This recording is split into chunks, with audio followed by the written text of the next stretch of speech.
A new Wordle puzzle is online. Click on the link to play. Listening to the following video may give you clues. Please like and share the videos. 3 things we learned from Suns Mavericks Game 6. We learned 3 things about this series after Game 6 between the Phoenix Suns and Dallas Mavericks. First of all, Phoenix's Dorian Finney-Smith scored a playoff career high of 24 points. And Chris Paul was a terror on defense. Finally, we learned that Luka Doncic played well. We'll look at both of these things to help you make your own conclusion. Dorian Finney-Smith scored a playoff career-high 24 points. Dorian Finney-Smith is off to a strong start in the postseason. The Suns are coming off a loss to the Phoenix Suns, but they are still alive in the playoff series thanks to Finney-Smith's impressive shooting. In the first 4 games of the series, Finney-Smith is 14-29 from three-point range, good for 48.3%. He's had some of his best shooting performances in the playoffs, making 8 of his 12 attempts from three-point range in Game 4.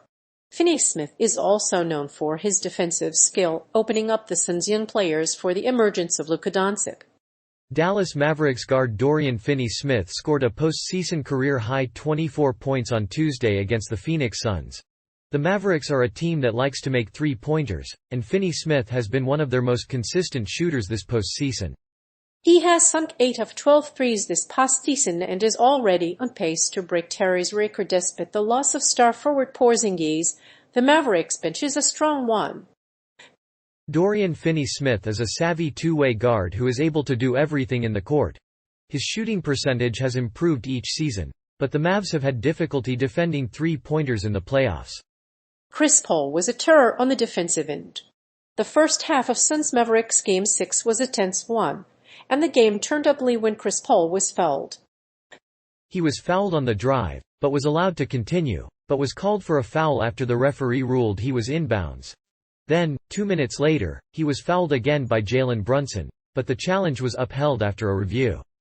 The Suns kept the game close until the fourth quarter, and Booker and Doncic wore shirts with Griner's name on them after committing 7 turnovers and picking up 4 fouls before halftime in Game 3. Chris Paul was an absolute nightmare on the defensive end. He had 2 dunks, one of which was blocked, and another 2 turnovers. He also dished out 6 assists and 4 steals. He did have a few rebounds, but his slashing sucked the game away from the Suns. Its second half was a much different story. Phoenix went on an 11-0 run in the second half and won by 30 points. The Suns took the lead in the fourth quarter with big shots from Davis Bertans and Spencer Dinwiddie. Despite this, foul calls piled up in the fourth quarter, most of them on the offensive end. Crowder kept the Suns within striking distance, but Luka Doncic's three-point play closed the quarter. Chris Paul answered the big 3 with a triple of his own to close out the quarter. Dallas led 60-58 at halftime. In a harrowing moment in the fourth quarter, Phoenix guard Chris Paul was fouled by a Dallas Mavericks fan who was trying to give him an unwelcome hug. But Paul was right to challenge the call, and the ref ruled it a foul. That was his 5th foul, and at 9:32 in the third quarter, he was called for his 5th foul.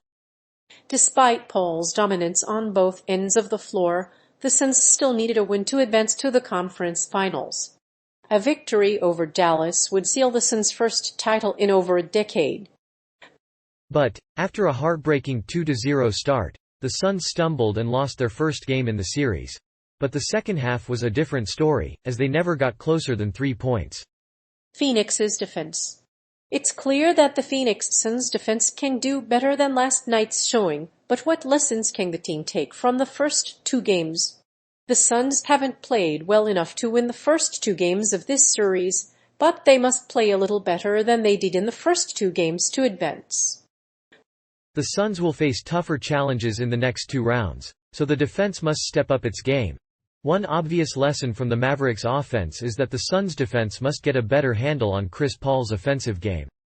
The point guard has been atrocious the past 3 games, turning the ball over an average of 13 times and scoring only 8 points per game. In Game 4, he fouled out and played only 23 minutes. It's time to rethink the strategy and make adjustments to the defense. The Suns didn't take advantage of their opportunities to attack the basket. They allowed the Mavericks to get the ball in the paint. Despite the fact that Dallas didn't have a great shooting night, it won the turnover battle. It also let Dallas shoot 46.4% from deep. Overall, Dallas' offense was ineffective against the Suns, and it showed. This Mac Biyombo has been underutilized in the first half of the playoff series. Bismack Biyombo, who averaged 3.8 minutes per game, gave the Suns a different look on defense. In 21 minutes, he scored 7 points and grabbed 7 rebounds. His inclusion in the lineup helped the offense get a better start, taking pressure off Devin Booker. Bismack also played a key role in the defense, stealing several steals and preventing any three-point shots. The Suns were able to control foul trouble for most of the game and dominated the Mavericks in the last game. Despite their recent success, Phoenix is still far from its best and needs to play better on the road to get a win.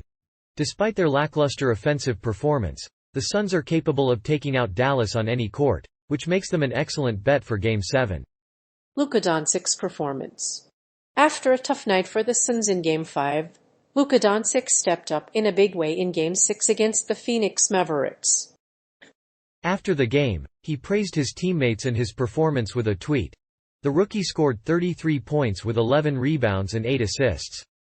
Phoenix's Devin Booker only scored 19 points and committed 8 turnovers, so it's hard to take a player as young as Doncic seriously, as he had to come back from a calf injury to play in this series. Though he was a near lock to win the series, Doncic didn't get nearly enough help from his teammates. He led Dallas in 3 categories: field goal percentage, assist rate, and scoring ability, but fell short of a triple-double. Despite his impressive performance, the Mavericks roster will need more contributions from the rest of the team if they want to knock off the Suns. Even with Doncic's improved performance, the Suns will likely stick with their current lineup. The Suns need to win Game 6 to close out the series. As long as they can win Game 6 in the series, the Suns are on track to take home the championship. It's crucial to remember that Luka Doncic's teammate Reggie Bullock's injury may not be 100, or despite the loss, Doncic's performance was still impressive. He scored 45 points and added 12 rebounds to his tally. Additionally, he shot 8 of 10 from downtown and tied for third fastest to reach 700 points in a playoff game. This performance drew praise from NBA stars. The youngster also engaged in a verbal spat with Devin Booker and Eddie Johnson after the game. He even took a shot at NBA commentator Nick Wright. Doncic was sensational on offense in Game 6 of the series against the Phoenix Suns. He scored 26 points in Game 3 and added 11 rebounds. Jalen Brunson led all scorers with 28 points, followed up with 18 points in Game 4. The Mavericks' other key players included Davis Bertans and Dorian Finney-Smith. Doncic also dished out 4 assists and only committed 1 turnover.